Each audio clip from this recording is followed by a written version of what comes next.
Today we meet our friends and ancestors, the intrepid pilgrims. I'm your trainer, Lori Coffey.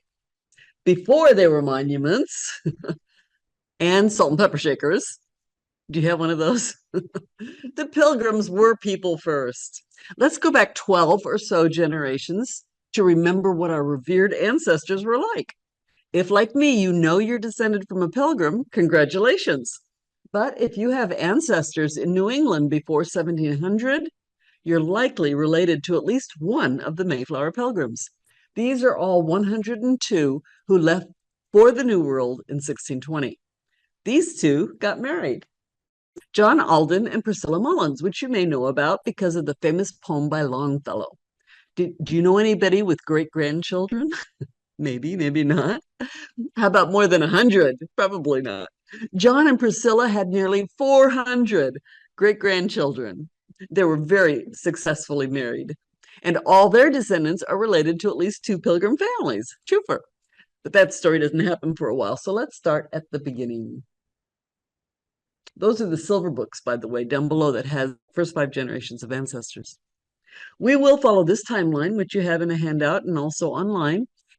So this timeline will start at the beginning, of course, makes sense, 1580 to 1606. Keep in mind that in 1607, the Jamestown colony will begin. So there's a lot of news about people starting over someplace else. Meet the first of the pilgrims and the power couple, William and Mary Brewster. Respected, educated, spiritual, and generous. They love their flock of believers. They spend their entire fortune protecting them, starting in England. And William is known for his singular good gift of prayer, which we will discover is very important. William has been educated at Cambridge, where he saw the divinity students acting like frat boys, and he fears for his church as a result. This begins his spiritual search for truth. At their home, Scrooby Manor, William and Mary invite neighbors to hear dissident ministers like Richard Clifton, the grave and fatherly old man with the great white beard, and John Robinson, the Bible scholar with a burning desire shut up in his bones to separate from the Church of England.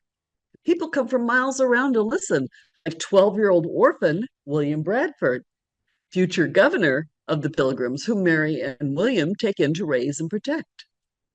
Born just 30 miles from the Brewsters, young William loses his father when he's only 1, his mother when he's 7, then his grandparents by the time he turns 12. Having a sad and lonely childhood shapes the kind of father and leader he will become. Though he's been a sickly child, William takes strength in reading his Bible, just lifting it. It's a big Bible. Do you notice the text in the margins? Can you imagine what it might be? Him writing his own notes. They're actually study notes that was created with the Bible. This is heresy. Back then, we would call it a study Bible, and that's what people like. But in the established church, this allows anyone who can read to understand God's word without that pesky middleman called the priest. So they don't like it. It's not allowed. Who alone by English law is allowed to pray by reading from the Book of Common Prayer provided by the Crown. In fact, the Bible tells them that anyone can create and lead prayer. Do you see why William Brewster's gift of prayer is so important? They don't know how to do it, but he has figured it out. What we take for granted today is all new to them.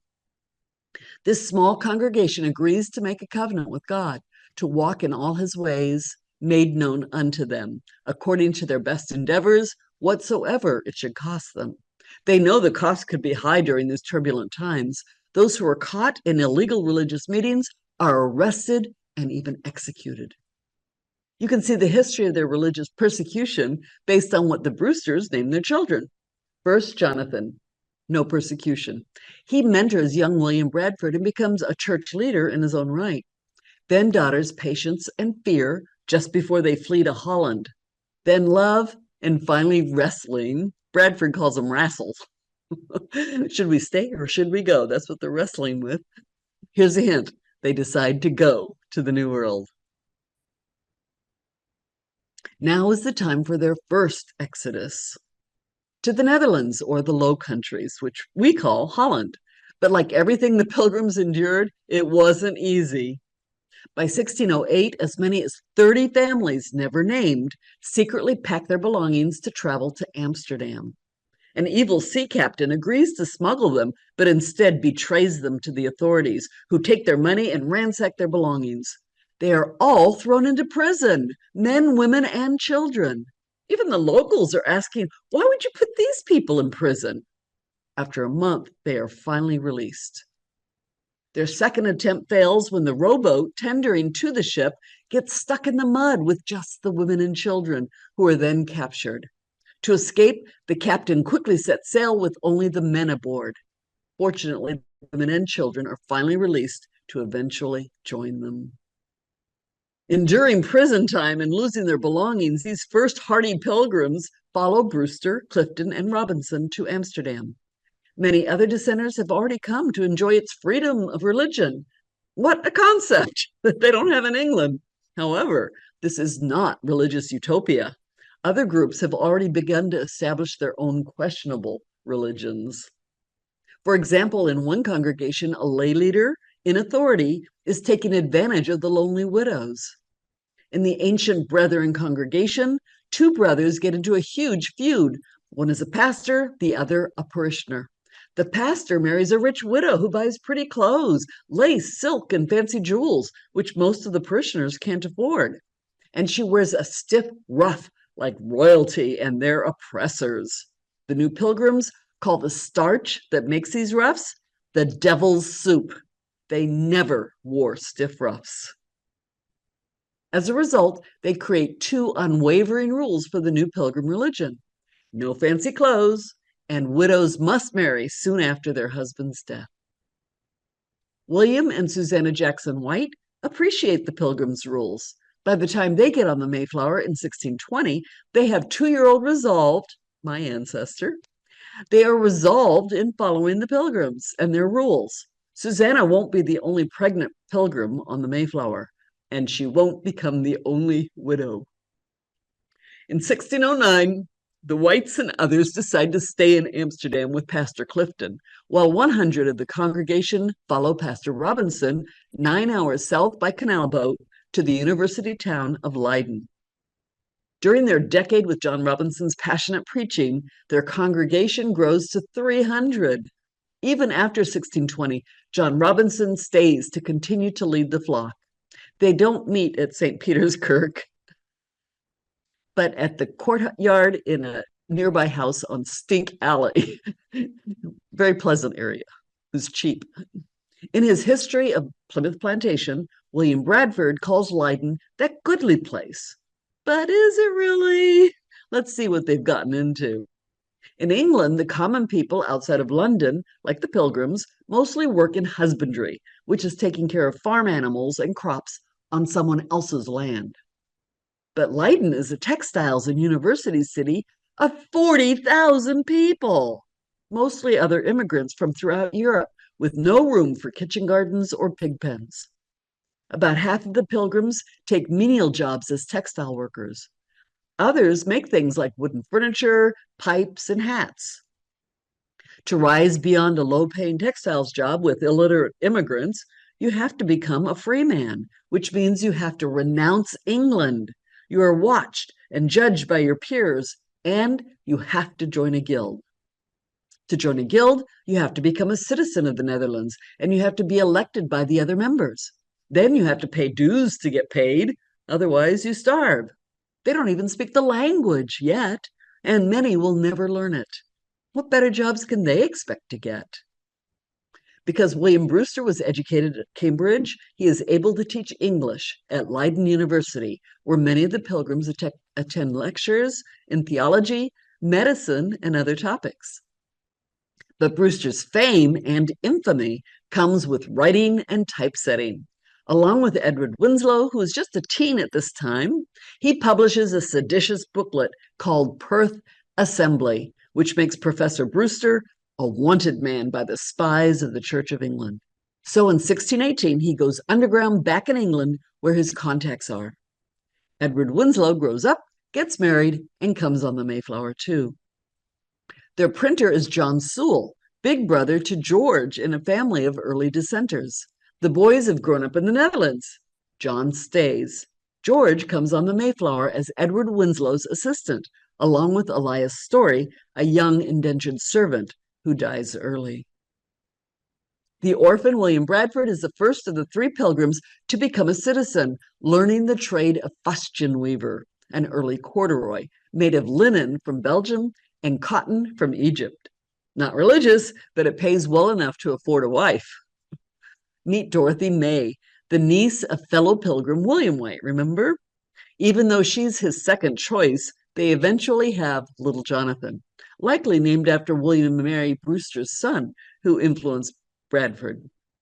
New people are joining the Pilgrim congregation regularly, and many are related, like Isaac Allerton and his wife, Mary Norris, who is great with child, that means pregnant, on the Mayflower. In Leiden, Isaac takes the job of a tailor like his father and is the second pilgrim to become a Dutch citizen. But he has great hopes for building an empire in the New World. After all, they will bring three children, daughter Remember, Bartholomew, and little Mary, my ancestor. Isaac and Big Mary have a double wedding with his sister Sarah, who marries Degory Priest. Degory rhymes with Gregory, and it's often written that way. Sarah and Degory have two daughters in Leiden. He's a hatter in business with Godbert Godbertson. What a name. We'll hear that name again later. Degory is a bit of a tattletale. He brings people to court for adultery based on what he hears at the tavern. So the locals are not happy with him. There's lots of court records and proceedings naming him. Meet Thomas Rogers, married to Alice Cosford, with oldest son Joseph and three younger children. Thomas is the third pilgrim who becomes a Dutch citizen as a successful camlet merchant. Have you ever heard of camlet? I had to look that one up. It's a luxury fabric from Asia made from camel fur and silk. He will sell their home and business before he and Joseph leave on the Mayflower, and then plans to have his wife and younger children join him on the next ship. Of course, nobody plans to die. After living in Holland for 10 or more years, their children are friends with the freewheeling Dutch. They are happily experiencing all the freedoms that allowed the separatists to move there. The pilgrims are horrified at what their children are becoming. They are becoming Dutch. So they start thinking about moving. The first pilgrims we just met are part of the faction known as the Saints, who come to the New World, yes, to seek religious freedom, but they have that in Holland. They want to be English with their own congregational religion and to be able to provide for their families. So it's time for their second and most famous exodus. 1620, the historic year. While pilgrims don't want their children growing up Dutch, more than that, they don't want them growing up Catholic, or worse, not growing up at all because of war. Catholic Spain is threatening to invade Holland again, and they are at the end of the truce in their 80-year war. The pilgrims decide to get a ship or two and head to the New World. Will it be the Caribbean? They considered it to save money on clothes. Canada? Too cold. Jamestown in Virginia? Too close to the Church of England supporters. But Northern Virginia, along the Hudson River, what do we call that today? We don't call it Virginia, but New York on the Hudson. It wasn't even New Amsterdam yet. It was simply a wilderness where there are no friends to welcome them, nor inns to entertain or refresh their weather-beaten bodies, no houses or much less towns to repair to, as William Bradford wrote. The ends of the earth, there's nothing there. But they're poor and they need to help paying for the voyage. So they send two of their flock, Robert Cushman and John Carver, the offices of Cushman and Carver, back to England to find the moneymen. The pilgrims are the planters who will plant this new colony, while the moneymen are the London merchant adventurers, gamblers who will pay their expenses. Today we call them venture capitalists. They certainly expect the planters to pay back with interest their $2 million investment in today's money. It's a lot of money. Anyone interested in new opportunity? Buy a one-way ticket with cash or 7 years hard labor and get 200 acres of land. Why would anyone consider doing this? In England, all land belongs to the king or his counts, dukes, earls, so there's no way you can Own land. Lease, yes, if you're great friends with royalty, but not own. One of the pilgrims, Francis Billington, inherits a land lease while he's in the New World. Do you think he goes back for it once he becomes a land owner? The answer is hard no, not going to happen. In England, all family property, like your house, by law, is left to the firstborn son. No one else gets anything, so everyone else heads to the big city. London, in the 1600s, is a stinky, plague-ridden crime fest. Would you want to raise your sons there? How about your daughters? Mm-mm. So when merchants hear about the opportunity to go to the New World where everyone can own land, sign me up. What skills do they have? Let's meet some of the pilgrims from London. Like William Mullins, a shoe and boot maker. He brings his wife Alice, teens Joseph, and pretty Priscilla, remember? She'll have 400 children, great-grandchildren with John Alden. Nearly. It's like 387. The Mullins also have a grown son and daughter who stay behind in England. William runs his family business well. They have cobbled 250 pairs of shoes and 13 pairs of boots that they bring on the Mayflower. That's useful. Meet bachelor Peter Brown, friend and possible nephew or even son to Alice Mullins. He is most famous for his mastiff. As a weaver, he needs sheep, and mastiffs can be a very protective sheepdog. Imagine that dog on the Mayflower. It's huge. He quickly makes friends with another bachelor, John Goodman, the other dog lover who brings a Springer Spaniel on the Mayflower. It's a good hunting dog. It can both flush out the game and retrieve it. In Plymouth, Peter marries, so he has descendants. John Goodman is not so lucky. Meet Stephen Hopkins, an educated and successful, well-traveled tanner, which means he's able to bring his second wife, Elizabeth Fisher, who is the third pregnant pilgrim, plus their little daughter, Damaris, along with teens Giles and Constance from his first marriage. Plus, as indentured servants, they have the two Edwards, Doty and Leicester. We've heard this term before, but what is an indentured servant?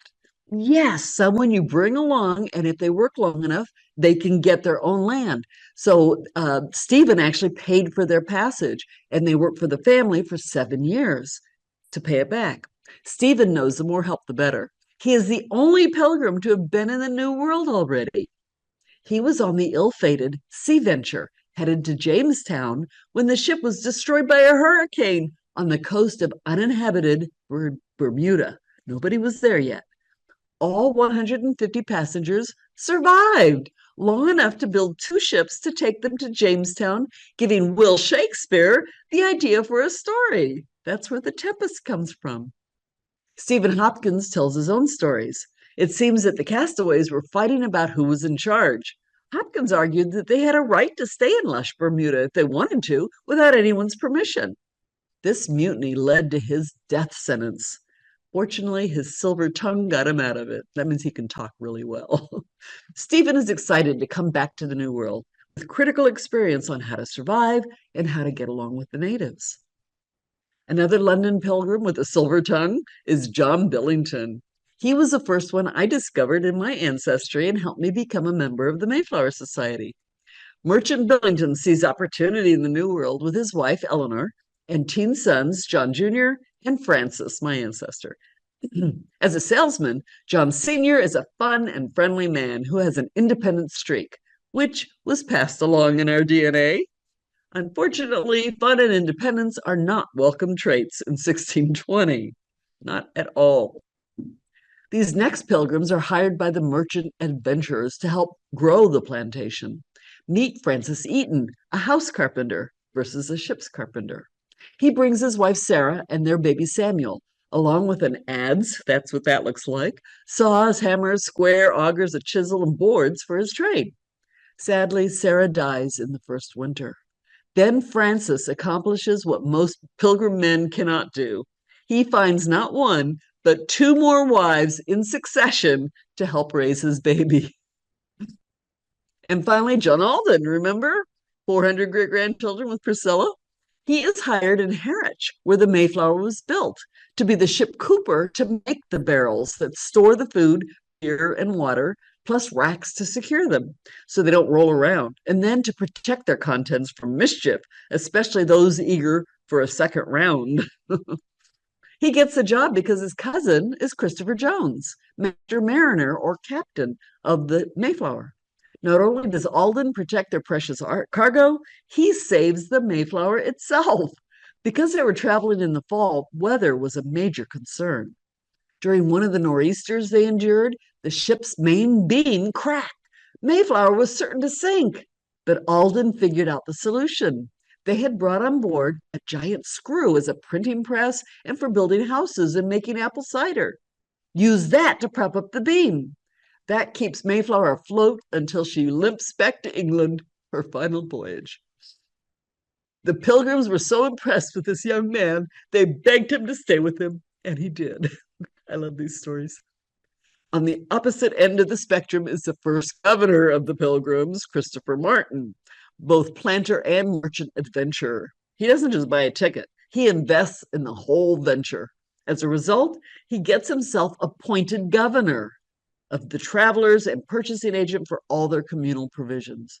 He is hated equally by all. What communal provisions should he buy? Clothing for every man, woman, and child, plus extra fabric for replacements. After all, they're starting in a new land with no shopping malls. Storage chests for all those clothes, plus bedding, tools big like that giant screw and small like hatchets, gear to get food and protection from who knows what, and all the gear needed for cooking and eating for each family. He spends 700 pounds, that's $32,000 today, but they're still short of supplies. He wouldn't listen to anyone else. What about food? Enough to hold them for an entire year until they get new crops or provisions from the expected supply ships, starting with the Pilgrims' most important food, beer, followed by water for cooking, cider, and Dutch gin to give them Dutch courage. Then the starch staples, dried protein, dried peas and fruit, root vegetables, hard cheese, plus firkins of cooking fat and butter, and flavorings to make spoiled food taste palatable. After spending their 32 grand without consulting them on their needs, he offends both the Pilgrims and the sailors by his ignorant boldness in controlling things he doesn't know anything about, that some sailors threaten to mischief him. Good grief, what a leader. Still want to go? This second faction of planters are known collectively as the strangers, because the saints don't know them at all, yet. George Willison tells us about them in his book, Saints and Strangers. While it's a wonderful retelling of the Pilgrim adventure, it was written in the 1940s, and new research is happening all the time. So while the story is 400 years ago, It's really a modern story. newer books have a modern point of view and don't get the pious nature of the Pilgrims as well. If you're studying them, I suggest you read a variety of authors. Meet your Pilgrims who board the Mayflower. 50 men, 19 women, 14 teens called serving children, and 19 younger children. While that adds up to 102, 120 Pilgrims actually started on the voyage. Let's see what happened. The Saints leave on July 22nd. But where do they leave from? Here's a hint. Somewhere on this map. Of course, it's the Netherlands, Delfshaven, in fact, but not on the Mayflower. They buy their own ship, the Speedwell, so they can have one to use for fishing and intercolonial trade when they get to the New World. Good idea.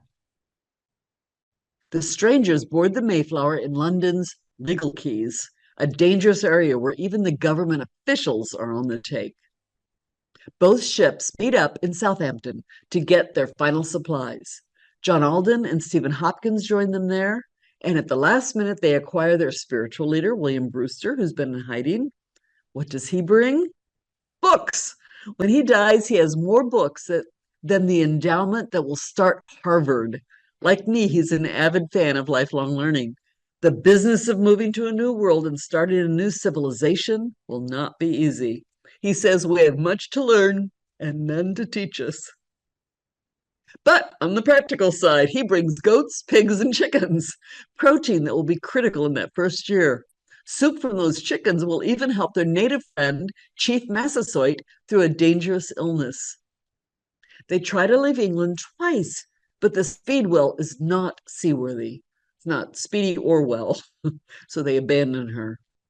Of the original 120, those who are still determined combine into the Mayflower. Finally, they leave on September 6, 1620, 5 weeks after the Saints first got on the ship.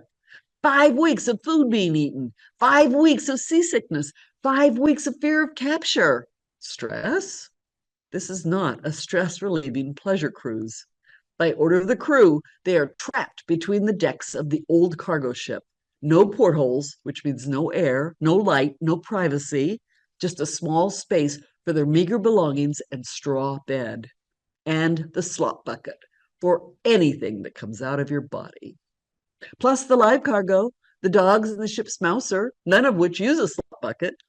Imagine a porta potty in August, that smell every day for months, like that cold, dark theater where we go to escape the heat in the summer, only no movie plays, where all the seats are wet and you can't get warm. Then, with every storm, it turns into a roller coaster with no seatbelts and nothing to hold down the full slop buckets, with crying babies, puking passengers, barking dogs, and squealing piglets. Welcome to the Mayflower. Still want a ticket? And in that dark, dank, stinky roller coaster, 3 women give birth. Sadly, in 1620, 1 in 3 women, died from childbirth. On the Mayflower, it was Mary Allerton and her baby boy. But childbirth is also hope. Baby Oceanus Hopkins is born in the middle of the ocean, and Peregrine White is born in the middle of Cape Cod Bay, the first recorded birth in New England. The passengers are getting weary. You think? They have been aboard ship 37 days before they even leave the English Channel, then 66 days crossing the Atlantic.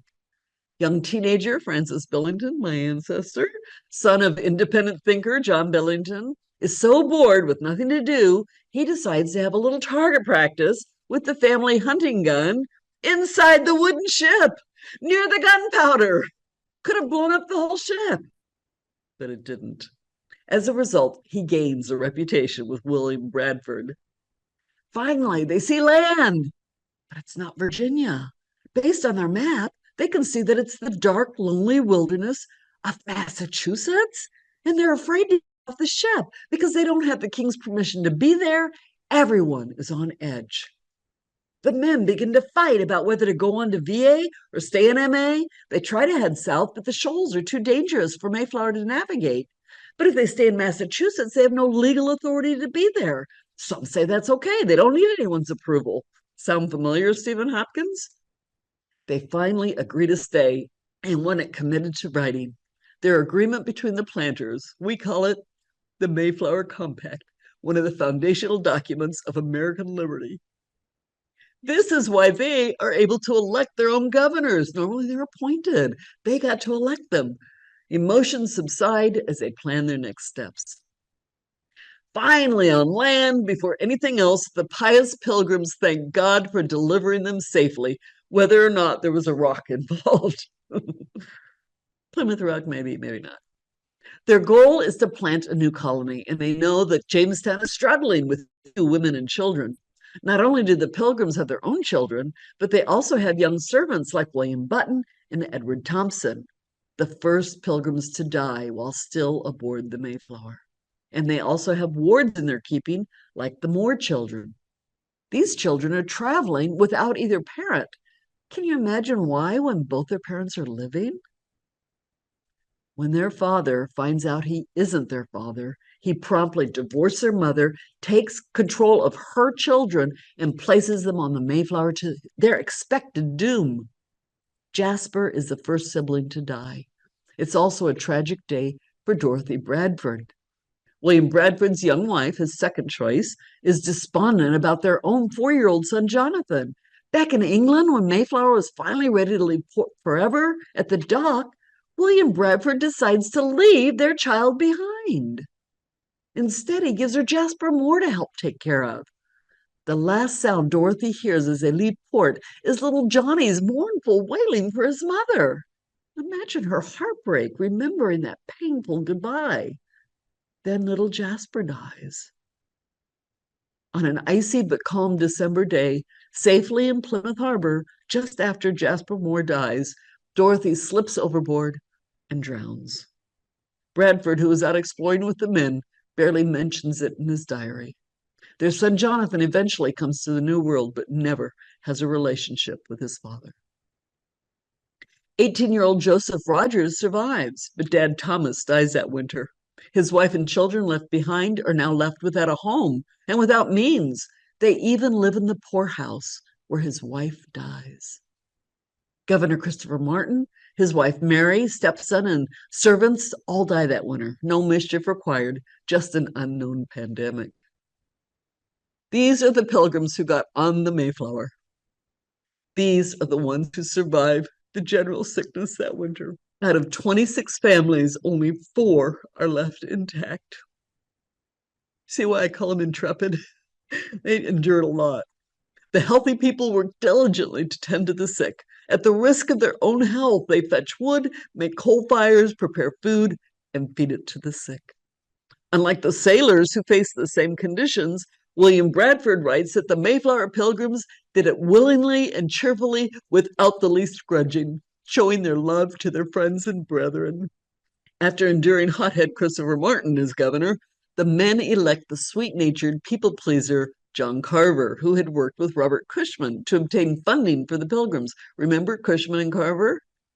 His wife Catherine was midwife to help with the births and sister-in-law to their beloved pastor, John Robinson. When the hard winter soil was finally soft enough to till, John worked harder than anyone to ensure the crops would be successful. Sadly, as a result, he died from heat stroke. Can you imagine heat stroke after enduring that horrible winter? Catherine followed him a few weeks later. Some said she died of a broken heart. The winter was spent trying to survive and build houses, followed by spring planting and finally the fall harvest. Do you see why that first Thanksgiving was so important to them? They weren't just celebrating the harvest, they were celebrating survival. They invite 2 of the natives, and 90 show up. However, through the second winter, the provisions they brought on the Mayflower are dwindling fast. With only a few bushels of corn, beans, and squash from their communal farm, and the wild game and fish they are lucky enough to catch, they are hanging on, desperate for supply ships. When ships arrive, what do they bring? Nothing. The Fortune with 30 young lusty men and not so much as a pot between them. Charity and Swan with 60 men and no provisions. What were the Pilgrims instructed to do? Feed them. This was their year of starvation. Finally, the Anne and the little James arrived with 90 passengers, many wives and children of the Mayflower Pilgrims, and provisions. There is great rejoicing. And each family who was promised 200 acres of land is given 1 acre for adult and 1/2 acre for each child, which they are happy with. The congregation is now turning into a community. By 1624, Captain John Smith visits from Jamestown. He was the first to explore the area and name it Plymouth. It was his map they used to discover where they were, and now he gives us details about how they are doing. There are 32 dwelling houses, a fort, well built, with room for church services below, a fair watchtower, some cattle and goats, many swine and poultry. He says there are about 180 persons, they're not passengers anymore, living in families or households, an average about 5.5 people per house. Every man follows his trade or profession by land or by sea. All the heads of families are partners in the farmland, and all care for the community farm stock. They have young men as apprentices and servants, plus specialty trades such as ship carpenters, salt makers, fish masters, all with great wages. It's a real community, a real network of friends. Their plantation in the New World is now yielding fruit. This is the last stage of the Pilgrim timeline and the start of their descendancy toward creating us. They want to marry and start families, but who do they have to choose from? Those left alive, That's why we have two for ancestors. Now it's 1627 and time for the Great Kettle Division. Like the division of land, they parcel out each goat and cow. We're not going to talk about the goats and the cows. But this important census lists Mayflower survivors, which they call the planters, and those saints from the next ships, which they call the oldcomers. They are listed in groups of 13 of their choice based on whose company they keep. Let's take a peek at some of these companies. Here's a new pilgrim to meet, Francis Cook, woolcomber. You can tell he was on the Mayflower because he's in blue, like his son John. Francis is not my ancestor, but one of my cousins. Six great grandfathers removed, 16 times removed. His wife Hester and the rest came on the Anne and the Little James. Based on her name is Hester Lemehu. Based on her name, where do you think she's from? Any guesses? She's French, but she was a Walloon, which is a French Protestant, because they didn't allow Protestants in France. So they all had to leave, like the Huguenots, only they went to Wallonia in Belgium. And so they were called Walloons. Remember Isaac Allerton, the tailor with 3 children? After Mary dies, giving birth, he marries the Brewster's daughter, Fear, which gives him a lot of standing in the community. He is realizing his dream of creating an empire. In the 1633 tax census, he's the richest man in town. He pioneers transatlantic trade and coastal trade. He becomes known as the father of New England commerce, but he's also banished from Massachusetts. What? That's a whole presentation of its own. Here's the Cliff Notes version. The adventurers who paid for the Pilgrims' moving cost expected the Pilgrims to pay off that debt the year half of them died. That's why the supply ships came with no supplies. So the Pilgrims are working hard to collect and trade with the natives for raw materials that have value. They send the fortune back with a cargo full of beaver pelts, hewn lumber, and sassafras that would pay off a third of their debt. But it's hijacked by French pirates in sight of the English Channel. The thieves take all their goods except Mort's Relation, a journal of what the Pilgrims found in the New World. So the Pilgrims desperately renegotiate to pay a discounted amount by 1627. They're full of industry to make money to pay the debt. And Isaac Allerton is in charge of the cash. Uh-oh, Temptation Island. Somehow the communal debt goes further into the hole while Isaac alone gets rich. And I mentioned he's my ancestor. As a result, he is banished from the entire state as a thief. By the way, do the Pilgrims ever pay back the debt? Yes, from their booming trade with the natives in Maine. Why not Massachusetts? That's a Miles Standish story we don't have time for. They're all people. They're truly real people. Isaac Jr., as grandson of William Brewster, is raised by William Bradford when his grandfather dies. Jr. graduates from Harvard in the class of 50 and becomes colony governor for a time, something his grandfather never wanted to do. The only thing he ever wanted to lead was prayer. Remember Isaac's sister Sarah, who married the hatmaker Degory Priest? While still in London, she hears that Degory has died. So she marries his partner, Godbert Godberdson, also known as Cuthbert Cuthbertson. That one's hard to say. From the East Country, also known as Holland. There are lots of teens like John Crackstone Jr., who came with his father but became an orphan the first winter. But poor Jr. will soon get lost and die in the frozen woods before he gets to grow up. Captain Miles Standish survives, nicknamed Captain Shrimp by his enemies because he was red-faced and short-tempered. Neither saint nor stranger, he was hired to build a militia to protect the colony. Remember the Longfellow poem we saw earlier?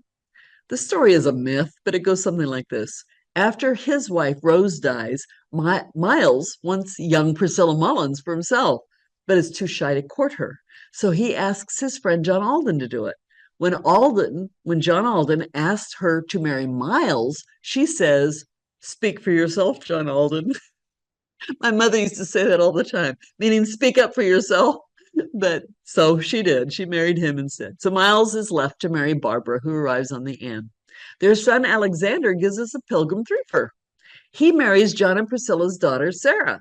If you're descended from their children, you're descended from Alden, Mullins, and Standish. But if you notice their daughters' married names, you might recognize even more Pilgrims. That makes their kids Orphers before we go to any other family relationships. Remember Susanna White, who gave birth to Peregrine on the Mayflower? She and both boys, including Resolved, survived that winter, but husband William did not. So she was in a New World first. As a widow, she was the first European woman to do what? That's right, to get married, like Pocahontas, who was the first native woman to do it. And that was marry an Englishman, writer and future ambassador Edward Winslow. Resolved marries the daughter of a moneyman for Jamestown, but his stepfather, Edward Winslow, calls him a salamander in writing. That makes for an awkward family dinner. Salamander. Peregrine and his wife Sarah are publicly punished for having relations before marriage, not because they were in the act. Dozens of married couples are humiliated like this until Pilgrims realize that some babies could come as early as 7 months. They go on to have 8 children, and he lives to 1704, the longest lived person on the Mayflower. His obituary says he was a little rough and rowdy as a sea captain, but came back to his faith in the end. Where's little Oceanus Hopkins, who was born on the Mayflower? He doesn't make it through one of the epidemics that ravaged the colony. But Giles and Constance do, plus the Hopkins increase their family by 5 in the New World. Notice John and Eleanor Billington and Francis, who almost blows up the Mayflower, are at the bottom of the list after the Palmers, who came on the Fortune. William Bradford does not like the silver-tongued Billington, who raises a family of independent thinkers. I think I know what started it. Right after they got off the Mayflower and before William Bradford became governor, on the second exploration party after landing in November, 16 men were scouting for a site to build the town. They were strung out single file on a deer path through the thick woods. When Stephen Hopkins, the Pilgrim with New World experience, was showing them a deer trap in the path. Note the hole. William Bradford, at the back of the line, blusters his way to the front to see what the holdup is and steps right into the trap, which swings him upside down in the tree. John Billington starts laughing hysterically while the future governor is demanding to be released. 10 years later, John Billington's silver tongue cannot save him. Protecting his wilderness property, he wings a known poacher, and when the man dies the same day, Bradford tries Billington for murder. He's convicted and hanged, the first execution in the New World. Today, the Billington descendants have petitioned current Massachusetts officials for a pardon. Their response? To be eligible, John Billington has to personally apply. That ain't going to happen. 400 years later. Baby Samuel Eaton's father, Francis, marries indentured servant Christiana Penn. She arrives on the Anne, and they have 3 more children to the family, including a child with special needs. When Francis Eaton dies, Christiana marries Francis Billington. That makes pillow talk easier, both named Francis. And they have 8 more children. Benjamin, at 15, is apprenticed to John Winslow, the Winslow brother who's come over and married Pilgrim orphan Mary Chilton. At the end of the term, Benjamin could get 25 acres of land and 12 bushels of dried corn like one of the Winslow's other apprentices. While this is called the Richard Warren Company, I think of it as the Elizabeth Walker Warren Company. Richard came on the Mayflower alone. Elizabeth brought their 5 teenage daughters on the end. 5. She also gives birth to 2 sons in the New World, an heir and a spare. They have one of the greatest number of descendants, including daughter Sarah, who gives us another Mayflower twofer. She marries John Cook, the son of Francis and Estelle, the Walloon, and has her own set of 5 daughters, plus an heir. Notice who has wormed his way into the company of the family with all the daughters? The son of the silver-tongued merchant, second generation, fun-loving John Billington Jr. Back in 1620, after they were allowed to finally get off the Mayflower, John Jr. gets lost in the woods and is taken hostage by a warring tribe 20 miles away. 100 warriors carry him back, covered in beads and feathers. The Pilgrim leaders negotiate for his release with the aid of Squanto, their native friend and now translator. This is the first time they ever used him for that. Unfortunately, on one of his trips into the forest, he never comes back. Do you think he went back for more beads and feathers? I think he kind of liked that. Young George Sewell, printer, arrives as assistant to Edward Winslow. Remember? Large family, but they are the bickering kind. Even later in his will, George forbids son from fighting with his sister Patience or risk losing his inheritance. Did I mention he's my ancestor? Dr. Samuel Fuller, the colony surgeon and church deacon, seems like a useful person to have around, except that his apprentice, William Button, was the first pilgrim to die of the great sickness before they even sighted land. Today's medical science, with all its advances, still can't diagnose the cause of that original winter illness that killed half of the Mayflower passengers and crew. Sadly, in 1633, Dr. Fuller couldn't fight off the latest illness to plague the victims, along with Peter Brown and Francis Eden. However, his 12-year-old orphan nephew, Samuel, not Junior, avoids getting sick and survives to grow old. He's the only one of the family that does. Speaking of Peter Brown, remember the dogs and John Goodman? That first winter, they go out to cut thatch for house roofing and see a deer. The dogs do too, and chase it. Peter and John chase the dogs and are soon lost in the forest. They spend the night in a tree while it rains and then snows.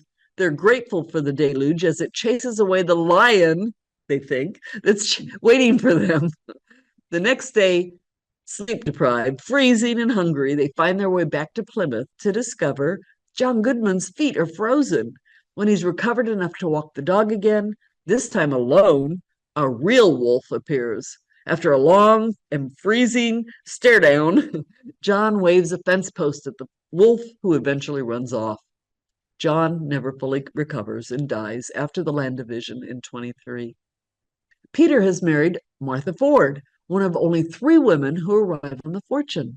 On the voyage, she has become both a widow and a new mother, and will still die before Peter. John Holland is the miracle pilgrim. He should have died while at sea. During a storm, he falls overboard, but grabs the topsail halyard, which is a rope, and the crew is able to rescue him. It's a good thing, too. Later, during the witch hysteria, John was magistrate. The wife of Miles Standish's lieutenant was accused of being a witch who took the shape of a bear. Holland fined the accuser £5 and a whipping for bringing nonsense to court. That was the only witch trial in Plymouth. Too bad they didn't have that kind of leadership in Salem. Although John Alden Jr. was accused in Salem, but escaped to Maine until the hysteria subsided, thus avoiding an unjust death. Howland, who had worked for Governor Carver, marries Elizabeth Tilley, daughter of John and Joan Hurst Tilley. There's our sweetheart couple, John Alden and Priscilla Mullins. I'm descended from them too, my 8th and 9th Pilgrim ancestors. They have 10 children, and how many great-grandchildren? Nearly 400, yes. Their first daughter, Elizabeth, was the first English girl born in New England. She lives to see her 93rd birthday, and while living, her granddaughter, Bradford, becomes a grandmother. Pretty impressive lifespan. And what a cool name, right? Bradford for a girl? Back then, very cool. Remember that Stephen Hopkins brought 2 indentured servants, the 2 Edwards, Doty and Leicester? But they didn't get along. In fact, before that first Thanksgiving, their animosity culminated in a duel, the first in the New World. They both drew blood. Nobody died. As soon as his debt is paid off, Leicester leaves for Jamestown and is never heard from again. Doty stays, married Faith Clark, has 9 children, one of whom is my ancestor. He is listed as the 2nd richest man in Plymouth, working for Isaac Allerton. Opportunity only available for a former servant in the New World. Our original pilgrim, William Brewster's family, where's Marion Blue? She's gone. Of the 8 Mayflower pilgrims that sail at the age of 50 or greater, only William and Mary survived the first winter. John Rigsdale, the oldest one to get on the Mayflower, has gained fame as a character in a video game, as a pilgrim zombie. So what happens to Elder Brewster? 20 years after Mary dies, William Brewster, the first and most loved of the saints, dies in bed. in peace amongst the midst of his friends who mourned and wept over him. He spends his final years teaching others to read and write, plus reading his 400 books, including Machiavelli, a book about turtles, and a vulgar play about a Roman empress. I wonder if William Bradford approved. Probably not. Remember the Moore children from the famous custody battle? Richard alone foils his father's devious plan and grows up to become a ship's captain, working for Isaac Allerton and survived to 1183 with lots of descendants. Henry Sampson is a cousin of Humility Cooper, who's only one when she arrives on the Mayflower, and she returns to England against her will. Humility is an orphan before she even gets on the Mayflower. Her Aunt Agnes and Uncle Edward Tilley die that first winter, so the church elders and their wives raise her until she's 8. Then they send her back to London, where she dies before she's 20. Desire Minter, ward to Governor and Mrs. Carver and friend to John Howland, returns to England as soon as John marries Elizabeth Tilley. I think she had a crush on him. But they do name their first daughter after her. Bartholomew Allerton returns to England after his father's disgrace. Edward Winslow also returns to England on several occasions to serve as ambassador and get his portrait done. This is the only portrait of a living Mayflower Pilgrim. But he stays a Plymouth resident. Unfortunately, he dies in the Caribbean while on colony business. Good thing they didn't go there. But his youngest brother, Gilbert, who also came on the Mayflower, can't find a wife, so he returns to England for good. And one of Isaac Allerton's servants, William Latham, grows up but has lots of troubles with a publicly unfaithful wife and a neighbor's wife who burns down his house, probably because of her. He says hasta bye-bye to Plymouth and also returns. In all, 5 pilgrims returned to England for good. Only 5. Although George Morton, the father of these teens, dies shortly after arriving on the Little James, he is still critical to the success of Plymouth Plantation. Do you know what he did? Remember the Fortune pirate raid? Besides the people, the only thing that survived? Edward Winslow's journal about their first year in Plymouth, including the first Thanksgiving story. While still in Leiden, George publishes it and sends copies to England. That was the best public relations, which helped bring 1,000 people a year to New England on all those tiny little ships, creating the Great Migration. But why did Plymouth seem to fade away? The Puritans. They just want to purify the Church of England, not separate from it. As a result, they get to keep their jobs and continue making money. They can afford to bring fleets of ships starting in 1629, followed shortly by John Winthrop, my ancestor, on the Arabella, who called Boston the city on the hill. Unfortunately, they also bring persecution of smart women like Bible expert Anne Hutchinson and good women they call witches like Rebecca Nurse, diverting attention from the separatists. Our first intrepid pioneers, the Mayflower Pilgrims. You now know them not just as salt and pepper shakers, but as real people that they are.